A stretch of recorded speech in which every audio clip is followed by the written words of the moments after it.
So the Knicks just signed Jeremy Sohan the other day, and depending on how you look at it, this either adds elite defensive depth for a playoff push, or it just made Mo Diawara's breakout a lot more complicated. Because here's the real question that no one is answering clearly. If Sohan does play, who exactly is he playing over? Let's break this down the right way. Jeremy Sohan was released by the Spurs a few days ago. The Knicks were one of the teams that had prior interest before the deadline, and instead of trading assets for him, they waited. Now he comes in on a low-risk minimum deal. That's smart front office work. He's only 22 years old, former lottery pick, all-rookie team, 6'8", can defend 1 through 5. But this is not about the resume, it's about fit, because the Knicks rotation is not desperate for minutes at forward. Let's ignore the raw box score numbers for a second. Sohan's minutes dropped this year significantly. His role was not steady at all, and that matters. But stylistically, 84th percentile in potential assists, 88th percentile in offensive rebounding, 97th percentile in defensive versatility score, guards 1 through 5 almost evenly, and 4.0 deflections per game.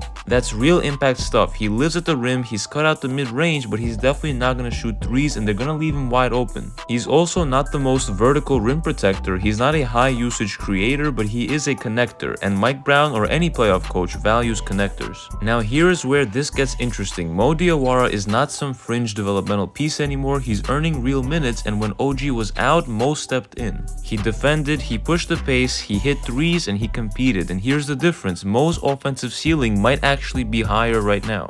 He's more comfortable spacing the floor, he's more comfortable attacking closeouts, and more fluid shooting from 3. So if we're talking pure offensive upside, Diwara clearly has the edge. Now let's get real. The Knicks starters are not changing. Brunson, Hart, Bridges, OG, and Towns are all there to stay. So this battle is happening in bench minutes. Sohan can get around 8 to 12 minutes per game, I would assume, matchup dependent, and if you're playing someone like Boston, Sohan's switchability matters. If you're playing Cleveland, rebounding and physicality matter. But if Diwara is shooting well, you can't just bench him. That's the tension. This isn't Sohan replacing Mo, it's situational overlap. And that's not a bad thing in February, but becomes complicated in April. But still, it's a good problem to have. Now here's the quiet part. This probably affects Clarkson more than Diawara, because adding another forward who can handle the ball allows the Knicks to stay bigger in second units. And when you can stay bigger defensively, you don't need to lean into small scoring guards as much. That's something to watch. Now this is the part that nobody is asking. Why would Sohan choose New York if he has other teams like 10 suitors going for him? Especially if minutes are not guaranteed. Well, the answer is because this is a playoff team, because this is exposure, and because this is a chance to carve out a defensive role on a contender.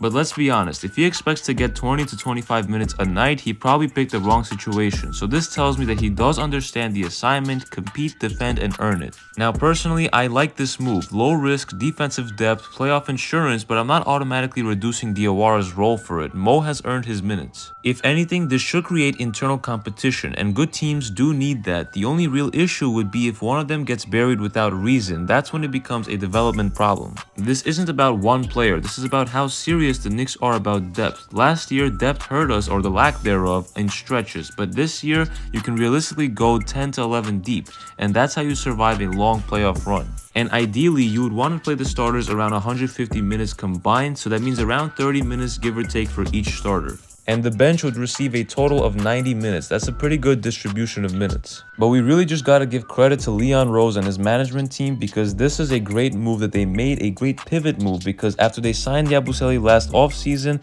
they definitely didn't expect it to go the way it did, but they were able to pivot quickly, and they got someone like Sohan and even traded for Alvarado. They acknowledged their mistakes in the offseason, and they definitely did a good job of cleaning it up.